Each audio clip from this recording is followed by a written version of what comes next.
ఈరోజు నువ్వు కృంగిపోతుండొచ్చు, కుమిలిపోతుండొచ్చు, ఏడ్చుకుంటుండొచ్చు. చిన్న బతుకు, విలువ లేని బతుకు, నాది ఒక బతికైనా సస్తే పోయిద్దని చావు గురించి ఆలోచించుకోవచ్చు.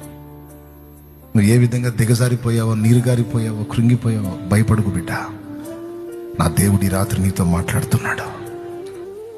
నా ఒట్టి మాటలు కాదు ఇవి, నేను నా తలంపులో పలికిన మాటలు కాదు, నా దేవుడు ఇచ్చినటువంటి ఆలోచనలలోంచి నేను పంచుకుంటున్నాను నీతో. నా దేవుడు ఇచ్చిన తలంపుల్లోంచి పంచుకుంటున్నాను. నువ్వు ఎలాంటి వేదనలో ఇక్కడికి వచ్చావు, నువ్వు ఎంత కృంగిపోయి వచ్చావు ఇక్కడికి, ఎంత ఏడ్చుకుంటా వచ్చావు, ఎంత దిగులు పడుతూ ఉన్నావు, ఎన్ని మాటలు పడున్నావా ఇప్పటికేనో. కానీ సరైన పని చేసావు, సరైన నిర్ణయం తీసుకున్నావు. మోషే దేవుని దగ్గరకు వచ్చావు నువ్వు, యోసేపు దేవుని దగ్గరకు వచ్చావు నువ్వు, యాకోబు దేవుని దగ్గరకు వచ్చావు నువ్వు, సరైనోడి దగ్గరికి వచ్చావు నువ్వు. ఆయన కార్యాన్ని తప్పకుండా నువ్వు అనుభవించబోతున్నావు.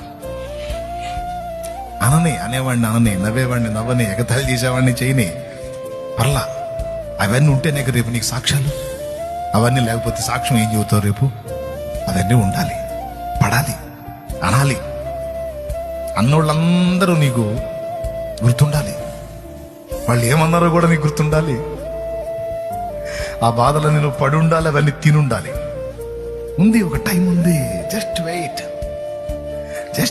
దేవుడు జోక్యం చేసుకున్న దాకాగు, జోక్యం చేసుకున్న నాడు చూడు.